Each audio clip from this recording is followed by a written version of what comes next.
Market इतनी ज़बरदस्त किस्म की बूस्ट कैसे करे? हमारे प्रोग्राम की एक यही वर्सटैलिटी है कि हम बहुत डीप जाकर एनालिसिस करते हैं मार्केट्स का। बाइक को दूसरा हैफ कॉल बनने के लिए जा रहा है। आज 16 पैसा डेप्रिशिएट हुआ है पाक रुपये। मुझे लगता है उसको नजर लग गई है। कोई राज की बात तो यही थी जो हमने JP Morgan चेस की जो बात की है ना, पोर्ट्स ही खत्म कर दी जाए। आप देखिए कि मुख्तलिफ ऑटोमेकर्स आ रहे हैं, इस वजह से आपको जो है ना आज सोना शायद कम ही नजर आए। टैक्स की छूट दी जा रही है।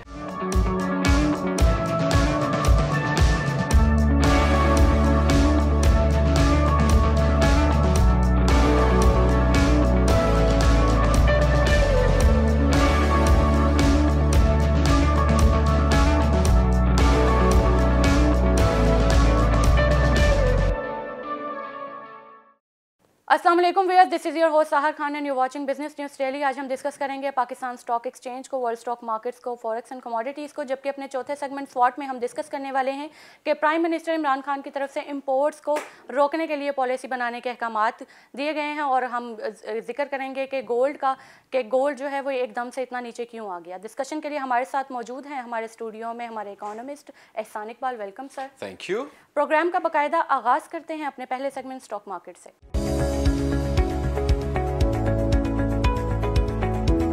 सर KSE 100 इंडेक्स में आज ज़बरदस्त किस्म की तेज़ी देखी गई है। 45,916 का आज का हाई रहा है। तकरीबन 46 के न्यू लेवल को तकरीबन टच करने ही वाली थी और काफ़ी पॉजिटिव भी रही है, लेकिन करंटली प्रोग्राम से पहले 45.77 के लेवल पर चल रही थी। तो क्या सिचुएशन है, मार्केट इतनी ज़बरदस्त किस्म की बूस्ट कैसे कर दी? देखिए मार्केट जो है उसके अंदर हम देख रहे हैं कि बहुत ही ज़बरदस्त हमें जो है ना तेज़ी नज़र आ रही है, लेकिन हमें भूलना नहीं चाहिए। हमारे प्रोग्राम की एक यही वर्सटैलिटी है कि हम बहुत डीप जाकर एनालिसिस करते हैं मार्केट्स का। आज जुम्मा है, again we need to see the 2 sessions before जुम्मा एंड आफ्टर जुम्मा। आपने कहा तेज़ी चल रही है और आपने ये भी कहा कि 46 के लेवल्स के बहुत ही करीब थी, टच कर लेना चाहिए था, लेकिन जुम्मा ब्रेक आ गई। और जुम्मे की लॉन्ग ब्रेक के बाद अभी आप मार्केट की सिचुएशन प्रोग्राम को रिकॉर्ड कर वक्त देखेंगी, आप शायद डर जाएं, क्योंकि जुम्मे से पहले market it was a great tangent, जबरदस्त ऊपर की तरफ तीर का निशान नजर आएगा और जुम्मे के बाद आपको गिरती हुई नजर आ रही है। तो अभी तक कितना गिर गई? अभी तक यानी कि उसके जो पॉजिटिव पॉइंट्स हैं वो कम होते जा रहे हैं। मेरा ख्याल है 250-300 पॉइंट्स पॉजिटिव हो सकती है, लेकिन लेट्स सी क्या होता है। अच्छा, हुआ क्यों ऐसा? उसकी वजह यह है कि मार्केट के अंदर प्रॉफिट टेकिंग देखी जा रही है। बड़ा अर्निंग सीजन चला गया। हम वही डिस्कस करते आ रहे हैं कि अब आपको कमर्शियल बैंक्स के स्टॉक्स के अलावा या कन्वेंशनल स्टॉक्स के अलावा नॉन कन्वेंशनल स्टॉक्स जो वो नजर आ रहे हैं। आपको बाइक को नजर आ रहा है, हमने कल ही कहा है बाइक को दूसरा हैफ कॉल बनने के लिए जा रहा है और ऐसा नजर आ रहा है। हम हो सकता है हमें बाइक को और ज्यादा नजर आए। आप ये देखें कि एक को नॉन कन्वेंशनल स्टॉक है, वो कौन सा है? हम नेटवर्क है, एंटरटेनमेंट इंडस्ट्री है, नजर आ रहा है। आपको और को नजर आ रहा है? रिफाइनरी नजर आ रहा है, ये कन्वेंशनल है, लेकिन रिफाइनरी इस तरह थोड़ी है कि मार्केट लीडर्स के तौर पे नजर आ रहा हो। आप ये देखिए कि आपके ऑटो के जो स्टॉक्स हैं उसके अंदर खलबली मच गई। क्यों खलबली मची? क्योंकि एक ऑटो पॉलिसी के बारे में बातें हो रही हैं कि शायद जिस तरीके से अभी हम चौथे सेगमेंट में डिस्कस करेंगे, इंपोर्ट्स को कर्व करने की पॉलिसी बनाई जाए, मगर साथ ही साथ ऑटो मेकर्स जो हैं पाकिस्तान में आ रहे हैं, लेकिन वो ऑटो मेकर्स जो हैं यहाँ पर गाड़ियां बनाएंगे, इंपोर्ट नहीं करेंगे। लेकिन इंपोर्ट जो उसके पार्ट्स हैं वो तो बाहर से ही करते हैं ना। अगर इंपोर्ट पॉलिसी बन जाएगी तो उनके लिए तो मसला होगा। अच्छा, जैसे हमने चौथे सेगमेंट में डिस्कस करना था, लेकिन मैं फिर भी बता देता हूँ। इमरान खान साहब की तरफ से कहा गया है कि ऑटो पार्ट्स जो मंगवाए जाते हैं ना, ऐसी पॉलिसी बनाई जाए कि ऑटो पार्ट्स एक्सपोर्ट किए जाएं। Look, this is the 180 degree angle जो है ना वो शिफ्ट आ रहा है।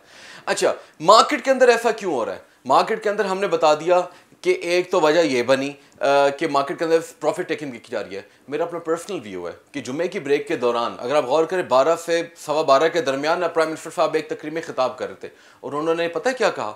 उन्होंने ये कहा है कि जो क्वेटा के अंदर धरना चल रहा है, उन्होंने कहा है कि मुझे ब्लैकमेल ना किया जाए, और ये स्टेटमेंट नेगेटिव है और उसकी जो रिपरकेशंस है वो हमें नजर आ सकते हैं आफ्टर जुम्मा के सेशन में। यही वजह कि मार्केट हमें गिरती हुई नजर आ रही है। मेरी उम्मीद है कि शायद ज्यादा ना गिर जाए, क्योंकि मार्केट ने जितना गेन किया ना, it's going to be big loss to the investors. अच्छा, वॉल्यूम भी आज कुछ बुरे नहीं है, 350 मिलियन अच्छा नंबर है एक। और ऑल शेयर इंडेक्स की क्या सिचुएशन है? देखिए मार्केट ने अभी क्लोज होना है, हम तो प्रोग्राम रिकॉर्ड कर रहे हैं ना, तो अभी देखिए मार्केट कितना क्लोज करती है। मार्केट ने अच्छी एक्टिविटी दिखाई, लेकिन प्राइम मिनिस्टर साहब की ये जो स्टेटमेंट है ये इंपैक्ट करने के लिए जा रही है।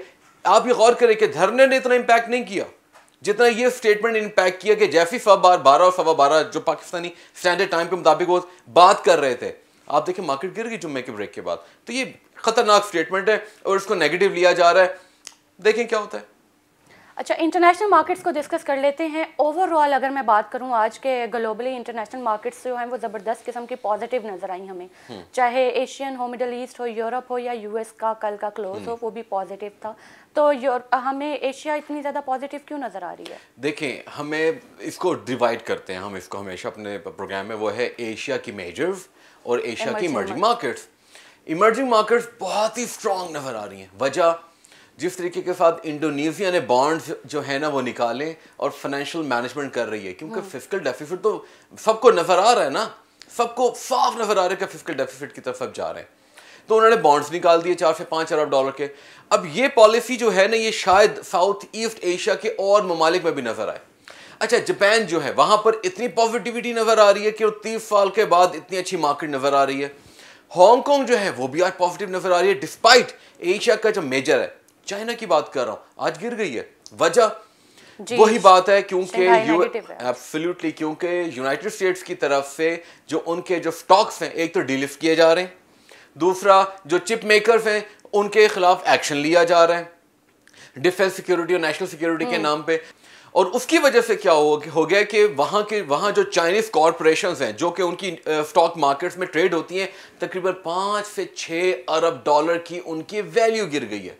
आप ये देखें कि यही वो दिन है जब अमेरिका के जो इन्वेस्टर्स हैं चाइनीज कंपनीज के स्टॉक्स खरीद कर दुनिया के अमीर तरीन लोग होते जा रहे हैं, और कितना नुकसान हो रहा है चाइनीज कॉरपोरेशन को। लेकिन मैं कहता हूँ हिम्मत है, और इस हिम्मत का जो है ना, मैं समझता हूँ कि अप्रिशिएट करना चाहिए कि चाइना की गवर्नमेंट की तरफ से कहा जा रहा है कि हम इसको ज्यादा सीरियसली लेंगे, क्योंकि जो बाइडेन साहब की एडमिनिस्ट्रेशन आने वाली है, लेट्स सी उनकी क्या पॉलिसीज होती है। लेकिन ट्रंप एडमिनिस्ट्रेशन ने जितना नुकसान किया है, ये रिकवर हो सकता है अगर आगे जो लॉन्ग टर्म जो पॉलिसीज हैं यूएस और चाइना की वो बेहतर हो जाएं। और अगर शॉर्ट टर्म के अंदर हमें वो चांसेस नजर नहीं आते, तो चाइना की कॉर्पोरेशंस को तो बहुत नुकसान होगा, और उसका इंपैक्ट फिर चाइना पे नजर नहीं आएगा। याद रखिएगा, इस वक्त पूरी दुनिया का जो ट्रेड फ्लो है वो चाइना मैनेज कर रहा है, अमेरिका नहीं कर रहा। और अगर चाइना की इकोनॉमी को हर्ट होता है, आप याद रखिएगा कि पूरी दुनिया की जो ग्लोबल इकोनॉमी के जो ट्रेड फ्लोज हैं वो भी हर्ट होने के लिए जा रहे हैं, और ये इंतहाई नेगेटिव होगा हम एशिया के मार्केट्स के लिए, पूरी दुनिया के मार्केट्स के लिए। यूरोपियन स्टॉक्स की बात कर लेते हैं। मिडिल ईस्ट की तो आज छुट्टी है, लेकिन उसका भी क्लोज पॉजिटिव ही था। यूरोप जो है वो भी हमें आज पॉजिटिव नजर आ रही है। देखें, हमने इसको डिस्कस किया है। एक्चुअली वजह ये है यूरोप की जो मार्केट पॉजिटिव नजर आ रही है क्योंकि इकोनॉमिक रिकवरी की होप्स हैं। हमने कल भी डिस्कस किया था कि वैक्सीनेशन जो कैंपेन चल रही है 2 हफ्ते के बाद अब उसके रिजल्ट्स आएंगे, और वो काफ़ी बेहतर है। ये एक प्रोसेस है पूरा, और आपको ऐसा नजर आएगा। फायदा क्या हो रहा है, आपको पॉलिसी जो है ना वो नजर आ रही है जिसके अंदर इकोनॉमिक रिकवरी होती हुई नजर आ रही है। सो ये एक पॉजिटिविटी नजर आ रही है। आप देखें कि जर्मन के जो स्टॉक मार्केट्स हैं दे आर रिकॉर्ड हाई। आप ये देखें कि लंदन की स्टॉक मार्केट्स है वो भी आज बहुत अच्छा परफॉर्म कर रही है, डिस्पाइट ब्रेक्सिट जो है बिल्कुल नया रूनमा हुआ है, और बड़े मसाइल अभी भी चल रहे हैं, अभी भी डिस्कशन चल रही है। सबसे बड़ा मसला तो सप्लाई चेन का है, जो कि अभी भी एक बहुत बड़ा थ्रेट है, और ये थ्रेट कभी भी इनके जो स्टॉक मार्केट्स उनको हर्ट कर सकता है। इसका मतलब है कि ये पॉजिटिविटी कंटिन्यू रहने वाली है कुछ दिन के लिए। हो सकता है, let's hope for the best. अच्छा, यूएस का जो आज स्टार्ट है वो कैसा होगा? कल का क्लोज तो काफी अच्छा रहा उसका। बिल्कुल, ये बहुत ही एक अचंभे की बात है कि हमने कल भी अपने प्रोग्राम के अंदर ये थीम यही था कि अमेरिका के अंदर जो है वो फसादात हुए तो फायदा किसको हुआ? फायदा सिर्फ अमेरिका को हो रहा है। अमेरिका की करेंसी बढ़ रही है, अमेरिका की स्टॉक मार्केट अच्छा परफॉर्म कर रही है। वजह क्या है? वजह यह है कि ना सिर्फ जो ट्रंप का है बयानिया मुस्तरद हुआ, वहां के इन्वेस्टर्स ने उसको इंतहाई नेगेटिव स्टेटमेंट के तौर पे लिया और उन्होंने पॉजिटिविटी शो की है, और इकोनॉमिक रिकवरी की जो होप्स हैं उनको डिसमल होने नहीं दिया। यही वजह है कि आज जो फीचर्स हैं, अभी तक प्रोग्राम को रिकॉर्ड करते वक्त इट्स टू अर्ली, क्योंकि अभी एशिया खत्म हुआ है और यूरोप के अंदर तो स्टार्ट हो रहे हैं ना अभी, तो फ्यूचर्स तो बहुत अच्छा परफॉर्म करते हुए नजर आ रहे हैं। अगर हम गौर करें तो 0.30% जो है वो पॉजिटिव नजर आ रहे हैं। मेरा अपना पर्सनल व्यू है कि इख्तिताम अच्छा हो सकता है, डिस्पाइट अगर चाइना की तरफ से जो स्टेटमेंट्स दी गई हैं, जहां पे कहा गया है कि अमेरिका की तरफ से जो टैग जो कंपनी पे बैन किया जा रहा है उनको डिलिस्ट किया जा रहा है, ये शॉर्ट फाइटेड पॉलिसी है। अगर इसका रिएक्शन अमेरिका की तरफ से आएगा तो मार्केट्स पे इंपैक्ट आएगा, वरना एक पॉजिटिव हमें जो है ना वो नजर आ रहा है। लेकिन आप गौर करें कि यूरोप के अंदर भी जो चिप मेकर्स हैं वो भी एक्टिव हो गए, एशिया के अंदर जो चिप मेकर्स हैं वो भी एक्टिव हो गए, और यूएस के चिप मेकर्स भी एक्टिव हो गए। वजह क्योंकि एप्पल जो है एक तो वो खुद अपनी चिप्स बनाने के लिए जा रहे हैं, जो कि बहुत ही पॉजिटिव न्यूज है। दूसरा टेस्ला की तरफ से भी एक बहुत बड़ी पॉजिटिव न्यूज आ रही है, उनके शेयर्स में इजाफा हो रहा है, उनकी सेल्स में बेहतरी है। मेरा अपना पर्सनल व्यू है कि आज अमेरिका के जो स्टॉक मार्केट है, खासतौर पर टैक्स स्टॉक्स की बात कर रहा हूँ, नैस्डैक की बात कर रहा हूँ और डाउ जोन्स को भी हम शामिल कर लेते हैं, पॉजिटिव नजर आएंगी। इसी के साथ व्यूअर्स बढ़ते हैं अपने दूसरे सेगमेंट फॉरेक्स की तरफ।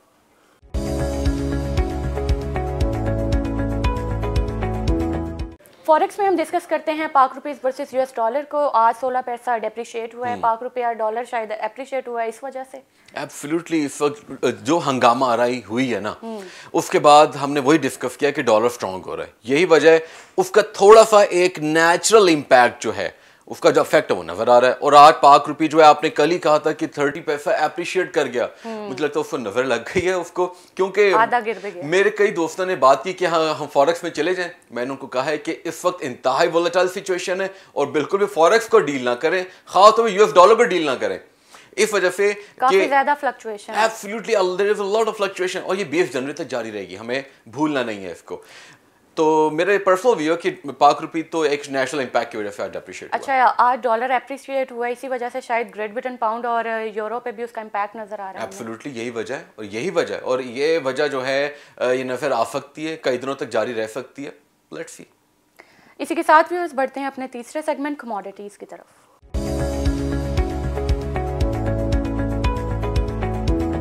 कमोडिटीज़ में सबसे पहले ऑयल को डिस्कस कर लेते हैं। हमें ऑयल प्राइसेस जो हैं WTI हो या ब्रेंट हमें स्टेबल नज़र आ रही हैं। स्टेबिलिटी के पीछे कोई राज की बात है क्या? ये राज की बात आप कल भी पूछ रही थी। राज की बात तो यही थी जो हमने JP मॉर्गन चेस की जो बात की है ना, और वो बड़ी ज़बरदस्त बात है। आज जो राज की बात है वो ये है कि UAE की तरफ से जो एक नई पॉलिसी आ रही है। आप ये गौर करें कि जिस तरीके के साथ UAE ने पूरे गल्फ स्टेट्स के अंदर अपने ऑयल के रिजर्व्स को मैनेज करके चला है और किस तरीके के साथ डाइवर्सिफिकेशन किया, दिस इज अमेजिंग। और ये 21वीं सदी के लिए एक बहुत ही ज़बरदस्त केस स्टडी है उन तमाम अफराद के लिए, कैसे एक डेजर्ट को उन्होंने एक बेहतरीन मुल्क बना दिया जहाँ पर पूरी दुनिया की टूरिज्म इंडस्ट्री जो है वो भी चलती है। अच्छा, हमें देखना है कि उनकी पॉलिसी में है क्या। पॉलिसी में ये शिफ्ट आ रहा है कि डाइवर्सिफिकेशन तो थी, ऑयल मार्केट्स को अब वो पोर्टफोलियो के तौर पे ले रहे हैं। कैसे? गैस, तेल की खपत किन किन एरियाज में जाएगी। आप ये देखिए, खाली एक्सपोर्ट पे उनकी पॉलिसी नहीं जा रही, डोमेस्टिकली कैसे यूटिलाइज किया जाए। हमारे एक बड़े हुआ करते थे जब हम डिस्कशन किया करते थे ऑयल के हवाले से, आज से तकरीबन 3-4 साल पहले, इकबाल साहब वो बताया करते थे कि एक वक्त ऐसा आ सकता है कि जो तेल है ना वो पानी से सस्ता बिकेगा। ऐसा ही है। गल्फ स्टेट्स में एक वक्त ऐसा था भी, आज से 2 से 3 साल पहले, कि पानी महंगा था, तेल सस्ता था। अब तो थोड़ा सा रिवर्स हो गया हुआ है, लेकिन ये दोबारा दौर आएगा। मुझे डर ये कि जब ये दौर आएगा उस वक्त पाकिस्तान के रिजर्व ना निकल रहे हो। बहरहाल ये तो चले कन्फेशन हो गया ना। असल चीज है कि UAE जो है ना वो पॉलिसी बना रहे कि किस तरीके के साथ डोमेस्टिकली ऑयल की कंजम्पशन है ना वो बढ़ा दी जाए। आप देखिए ना, ये एक रेवरी जनरेशन का सोर्स भी है, और दूसरा आपके जो रिजर्व है वो डिप्लीट तो हो रहे हैं, उनको बेहतरीन तरीके से यूटिलाइज किया जा रहा है। इस पॉलिसी के बाद क्या हो रहा है कि ओपेक के अंदर 2 पावर्स हैं, एक तो रशिया है, दूसरा सऊदी अरेबिया है, तीसरी पावर है UAE। अगर ये न्यूट्रल पॉलिसी उसकी तरफ से आती है तो आप ये देखें कि सऊदी अरेबिया ने कितना स्मार्टली प्ले किया ना, कि उनको डिमांड नजर नहीं आ रही शॉर्ट टर्म में भी, लॉन्ग टर्म में भी, तो उन्होंने प्रोडक्शन कट ज्यादा कर दिया।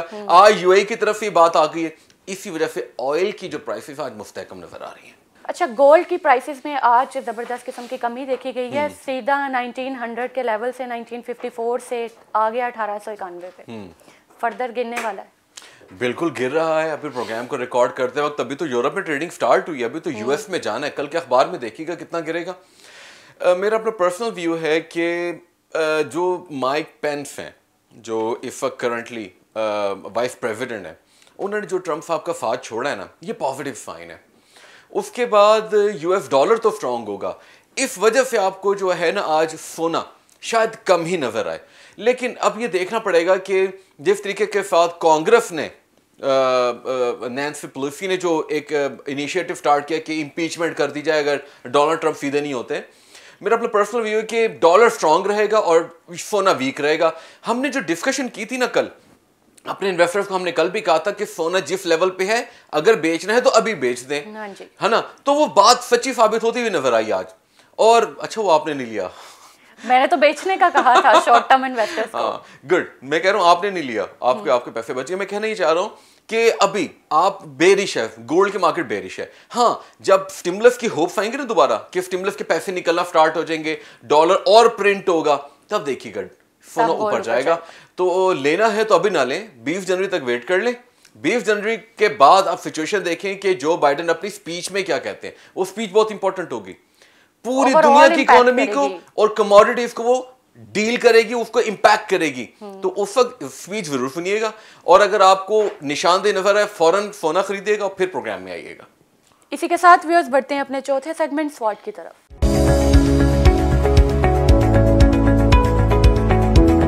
प्राइम मिनिस्टर इमरान खान की तरफ से ये कहा जा रहा है, एक बयान आया है कि इंपोर्ट को जो है वो ख़त्म करने के लिए पॉलिसीज़ वगैरह बनाई जाएं। तो क्या अहवाल हैं उस मीटिंग के? देखिए, मीटिंग के जो एपिक्स की मीटिंग है ना, एक्चुअली वो खास जो कमेटी है, मैं उसकी बात कर रहा हूँ जो कि इकोनॉमिक अफेयर्स को डील करती है, वहाँ से ये खबर आई है। और उसमें ये कहा जा रहा है कि प्राइम मिनिस्टर साहब ने ज़बरदस्त तरीके के साथ कहा है कि एक ऐसी पॉलिसी वज़ा की जाए, वो भी लॉन्ग टर्म, ऐसी पॉलिसी जिसके अंदर इंपोर्ट्स जो हैं उसको कम कर दिया जाए, बल्कि ख़त्म कर दिया जाए। यानी कि उनकी तवज्जो इस वक्त इतनी ज़्यादा एक्सपोर्ट पोटेंशियल पर है कि इंपोर्ट्स ही ख़त्म कर दी जाए। ये तकरीबन अभी तो नामुमकिन होती हुई नज़र आ रही, लेकिन हमने देखा है दुनिया के अंदर, जिस तरह चाइना की मिसाल हमारे सामने, मलेशिया की मिसाल हमारे सामने है। आप ये देखें कि जो कुछ कंट्रीज है यूरोप के, जिसमें जर्मन की हम बात करते हैं, वहाँ पर भी ऐसा हुआ कि इंपोर्ट्स कम हुई। हमने अपने पहले सेगमेंट में पार्ट्स की, ऑटो पार्ट्स की बात की। ऑटो पार्ट्स के हवाले से कहा जा रहा है ऑटो पार्ट्स को एक्सपोर्ट किया जाए। आप ये देखिए, पॉलिसी शिफ्ट है।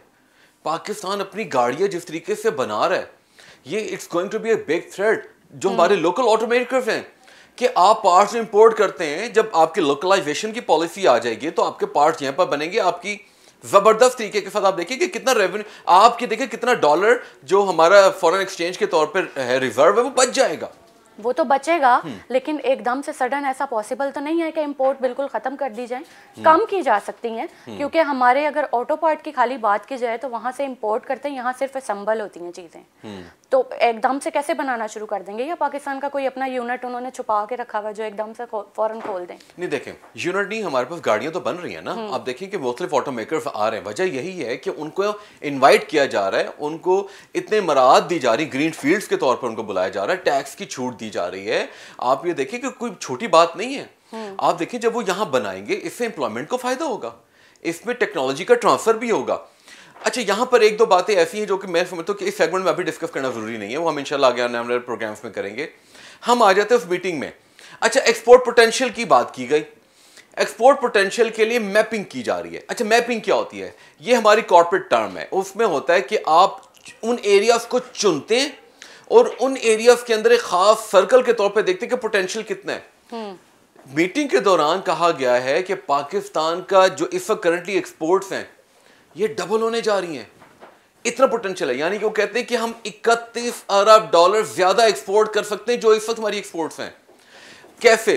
उन्होंने कहा है कि सिर्फ 3-4 ममालिक ऐसे हैं, गल्फ के 2-3 ममालिक हैं, एक यूएस है, दूसरा जर्मनी यानी कि यूरोपियन यूनियन के 1-2 ममालिक हैं। कहा जा रहा है कि अगर यहां पर एक्सपोर्ट जो करंटली की जा रही है उसके अंदर 2-3 तब्दीली कर दी जाए। मिसाल के तौर पर नंबर 1 कि आपकी क्वालिटी स्टैंडर्ड जो है ना वो इंप्रूव होनी चाहिए। ये तो मस्ट है, लाजमी है। एब्सोल्युटली।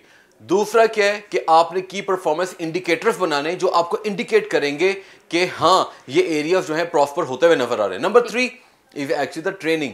ये इंतहाई टेक्निकल ट्रेनिंग के बारे में बात की जा रही है, और ये ट्रेनिंग खाली मैन पावर के हवाले से नहीं है। ये भी कहा जा रहा है कि मिनिस्ट्रीज का जो स्ट्रक्चर है उनको भी ट्रेन किया जाए। अच्छा, आप ये देखिए कि कितना डीप जा रहे हैं। ऐसी पॉलिसी मैंने आज तक नहीं देखी, फ्रैंकली कभी भी सुनी भी नहीं है कि इतनी नीचे तक जाकर बात की जा रही है कि इनको ट्रेन किया जाए। इससे क्या होगा? इससे ये होगा कि शॉर्ट टर्म में 2 अरब डॉलर बढ़ाए जा सकते हैं। वो कैसे? वो ये कह रहे हैं नमक को एक्सपोर्ट किया जाए, सिरामिक्स को एक्सपोर्ट किया जाए। पाकिस्तान की फार्मा इंडस्ट्री पे खास ध्यान दिया जा रहा है, हालांकि इसका जो पोटेंशियल है 500 अरब रुपए यानी कि 5 अरब डॉलर के करीब करीब है, लेकिन शॉर्ट टर्म के लिए कहा जा रहा है कि 2 अरब डॉलर के अंदर इसका हिस्सा शामिल होगा। मेरा अपना पर्सनल व्यू है कि जिस तरीके के साथ एक्सपोर्ट पोटेंशियल या export oriented policy Imran Khan साहब की तरफ से नजर आ रही है, पाकिस्तान आने वाले कुछ सालों में, या हम कह सकते हैं एक डेकेड के बाद, बिल्कुल मुख्तलिफ सिचुएशन होगी। अगर पॉलिटिकल इंस्टेबिलिटी ना हुई और पॉलिटिकल चेंज ओवर ना आए और यह पॉलिसी रहती है और सही तरीके के साथ स्ट्रांगली इंप्लीमेंट होती है, पाकिस्तान की तकदीर बदलने वाली है। आपको इंप्लीमेंट होती हुई नजर आएगी? देखिए, जितनी पॉजिटिव माइंडसेट मुझे खान साहब का नजर आ रहा है ना, अगर अगली इनको गवर्नमेंट मिलती है, जो कि मिलती हुई मुझे तो कम से कम नजर आ रही है, बिल्कुल बिल्कुल जरूर इंप्लीमेंट होगी इंशाअल्लाह। अच्छा, आपने बताया है कि पाकिस्तान को एक्सपोर्ट ओरिएंटेड बनाने की जो है वो कोशिश की जा रही है, policies prime minister Imran Khan की तरफ से लाई जा रही हैं, लेकिन क्या आपको पता है कि पाकिस्तान का ट्रेड डेफिसिट जो है वो भी बढ़ गया है? जी, आपने जो जिस ट्रेड डेफिसिट की बात कर रहे हैं वो दिसंबर का नंबर है। अच्छा, दिसंबर का जो नंबर है वो भी डिस्कस हुआ है। देखें, ये उतार चढ़ाव तो नजर आएगा ना, आपको एकदम थोड़ी नजर आएगा। आप ये गौर करें कि एक बिल्डिंग बनती है, वो रातों रात नहीं बनती, स्लोली एंड ग्रेजुअली हमें नजर आएगा। Absolutely slowly and steady. देखिए, स्लोली हम क्यों कहते हैं, क्योंकि हमने कहानियां बचपन में ऐसी पढ़ी। दुनिया जितनी तेजी से तरक्की कर रही है, इसकी जो पेस है वो बहुत ही इंपॉर्टेंट है। अच्छा, उसके साथ साथ कंटिन्यूटी, स्टेडीनेस, ये बहुत इंपॉर्टेंट है।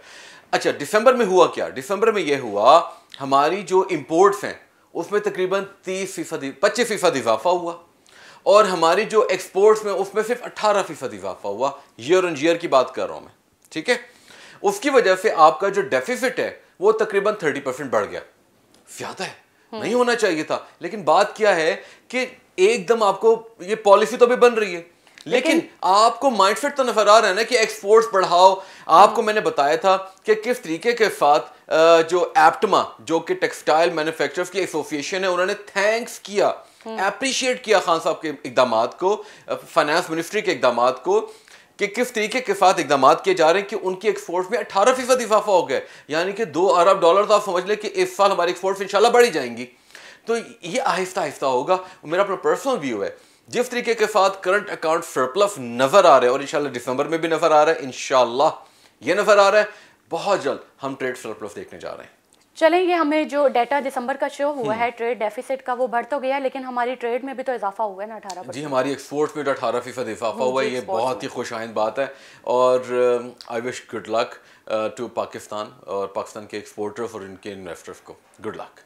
व्यूअर्स, आज की डिस्कशन से मैं ये कहना चाहूँगी कि पाकिस्तान स्टॉक एक्सचेंज बहुत ज़बरदस्त परफॉर्मेंस करती हुई दिखाई दे रही है। आज तकरीबन 46,000 का लेवल जो है वो अचीव करते करते रह गई, लेकिन इमरान खान साहब की स्टेटमेंट के बाद सिचुएशन कुछ भी हो सकती है। मे बी हमें स्टॉक एक्सचेंज गिरती हुई भी नजर आई। और जहाँ तक बात की जाए प्राइम मिनिस्टर इमरान खान की तरफ से जो पॉलिसीज़ मुतारिफ करवाई जा रही हैं कि इम्पोर्ट को ख़त्म कर दिया जाए, ये एक अच्छा इक़दाम है पाकिस्तान को एक्सपोर्ट ओरिएंटेड बनाने के लिए। बहुत ही अच्छा कदम जो है वो हुकूमत की तरफ से लिया जा रहा है। इसके लिए मैं गुड लक ज़रूर कहना चाहूँगी कि पाकिस्तान जल्द से जल्द एक्सपोर्ट ओरिएंटेड बन जाए। मंडे को न्यू फैक्ट्स एंड फिगर्स के साथ दोबारा हाजिर होते हैं। तब तक के लिए अपनी मेज़बान साहर खान को दीजिए इजाज़त। And keep watching business news daily with एहसान इकबाल।